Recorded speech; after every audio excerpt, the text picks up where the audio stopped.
Hey, what's up YouTube? For the last few weeks, my ally has been on hiatus, for that I screwed up big time. If you've been following this channel, you may know I'm using smokeless bootable tool that unlocks some additional BIOS settings such as maximum TDP and much more. So one day, I closed this one setting called performance that is found in CPU options. Upon clicking it, it warns you potentially about damaging your hardware. If you accept those terms, you will see this one option called custom P state 0, which translates to highest performance state in which the CPU adjusts its clock speed and voltage. By default, it's set to auto. If you choose custom, it shows this P state 0 frequency in megahertz and VID, which is voltage requested by CPU. Now the value for this one is in hexadecimal. So I converted it and it seems to be around 1.25 volt, but I could be totally wrong because that depends on how AMD has mapped those hexadecimals into actual values. So I was curious, if I dial it down a bit, it should reduce CPU voltage and thus save more power. Undervolting is a very known technique, and from my experience with Ryzen CPUs, they are pretty efficient. So for a test, I just switched this to custom without changing values, saved the settings and restarted my ally. And from that moment on, all I see is this white ROG logo for eternity. It will stay like this for hours. I was like, alright, I'll take off the battery cable to reset BIOS settings as it's usually the case. However, when I turned it back on, it's still stuck and not booting anymore. Now here when I started to feel anxious and quite worried. My options are limited and I don't know how to recover from that. Then I did some research online and found the BIOS chip to be on the back side of the motherboard. I also honestly don't have the experience of reflashing BIOS, but it was a gamble I was willing to take in order to save my ally. So I disassembled it all the way.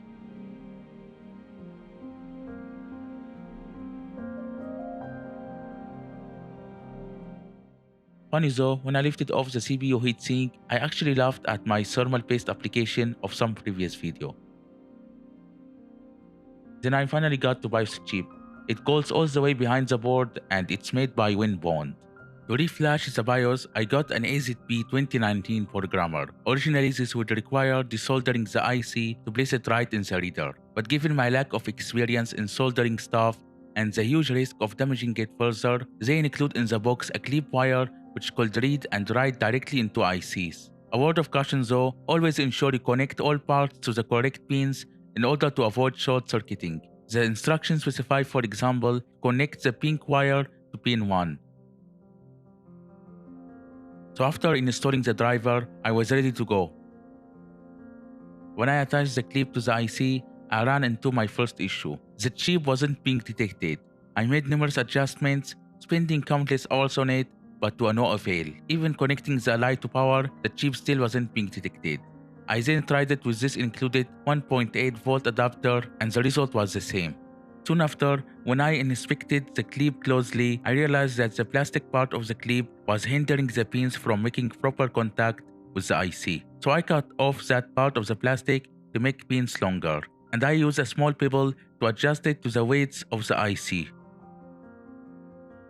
The chip was finally detected, but this time weird stuff started to happen right in software, because while it recognized it but not as the correct model. Moreover, when I tried to read the chip, all I got was F's and zeros. That's an indication of being unable to read it right, as it should be filled with various values instead, like even a damaged BIOS should display some data at least. In hope of making it work somehow, I loaded the latest BIOS version image for the ally and attempted to write it into the chip. It appeared to be working, but soon after doing a read, it said the chip is still empty. In my quest for alternatives, I found the CH341A programmer, which is known among PC users for BIOS programming and flashing. Also, I got this test probe that is compatible with the dimensions of the WinBond IC, which are, by the way, 6 by 8 mm. I was desperate to try anything, but it still failed to read on both the CH341 and the AZP 2023 programmers. Despite my efforts, the entire process was unfruitful and downright disheartening. With much sadness, I assembled my ally and powered it on. It yet remained stuck on the white ROG logo. Some of you might wonder why I didn't send it to ASUS for warranty repair right from the beginning. Well, since I replaced the thermal paste few weeks ago, my warranty was voided during the process. But nevertheless, I reached out to ASUS, explaining the entire situation with my ally, also prepared to cover any repair costs they asked, and they agreed to repair it. 1 week later. They informed me that they replaced the entire motherboard with all associated components and they shipped it already back to me. All of that without any charge. Can you believe it? That's really quite crazy. The next day. So, hey guys, I've just received my Ally pack.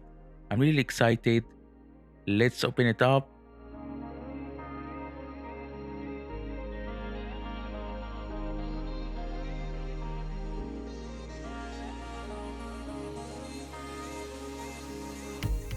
Now here comes the moment of truth. Powering it on in 3, 2, 1, and it's alive! Woo! I can't believe.